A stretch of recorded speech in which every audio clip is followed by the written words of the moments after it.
श्री शिवाय नमस्तुभ्यम। राधे राधे। आप सभी को कार्तिक मास का मैं 12वां अध्याय आपको सुनाने जा रहे हैं। इसे आप ध्यानपूर्वक सुनिए। नारद जी कहते हैं, नारद जी ने कहा कि तब इंद्रादिक देवता का वहाँ से भय कंपित होकर भागते भागते बैकुंठ में विष्णु जी के पास पहुँचे। देवताओं ने अपनी रक्षा के लिए स्तुति की। देवताओं की उस दिन वाणी को सुनकर करुणा सागर भगवान विष्णु ने उनसे कहा कि हे देवताओं, तुम भय को त्याग दो, मैं शीघ्र ही जलंधर को देखूंगा। ऐसा कहते ही भगवान गरुड़ पर जा बैठे। तब समुद्र तनया लक्ष्मी जी ने कहा कि हे नाथ, यदि मैं सर्वदा आपकी प्रिया और भक्ता हूँ तो मेरा भाई आप द्वारा युद्ध में नहीं मारा जाना चाहिए। इस पर विष्णु जी ने कहा, अच्छा, यदि तुम्हारी ऐसी ही प्रीति है तो मैं अपने हाथों से नहीं मारूंगी, परंतु युद्ध में अवश्य जाऊंगा, क्योंकि देवताओं ने मेरी बड़ी स्तुति की है। ऐसा कह भगवान विष्णु युद्ध के उस स्थान में जा पहुँचे वहाँ जहाँ जलंधर विद्यमान था।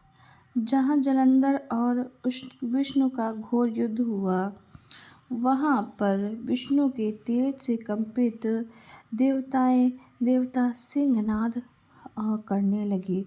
तो फिर अरुण की अनुज गरुड़ के पंखों की प्रबल वायु से पीड़ित हो दैत्य इस प्रकार घूमने लगे, जैसे आंधी में बादल आकाश में घूमते हैं, जैसे आसमान में बिजली चमकती है, जिस प्रकार धरती पर भूकंप आता है, उस प्रकार घूमने लगे।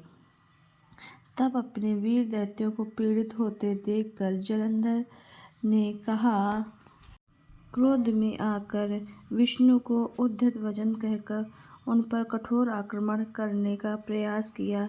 उसके बाद विष्णु भगवान तुरंत शैया से खड़े होकर गरुड़ पर सवार होकर लक्ष्मी जी से कहने लगे, श्री भगवान से तो कहा, तुम्हारे भाई जलंधर ने देवताओं को बहुत कष्ट दिया है।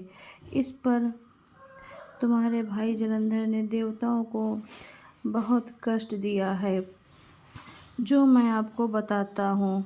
देवताओं ने मुझे युद्ध के लिए बुलाया है, अतः शीघ्रतापूर्वक मैं वहां जाऊंगा। लक्ष्मी जी ने कहा, नाथ, हे कृपानिधि, हे दयावान, मैं आपको बताती हूँ मैं आपकी कितनी प्यारी पत्नी हूँ। यदि मैं सर्वथा आप में भक्ति रखती हूँ, तब मेरे भाई को युद्ध में कैसे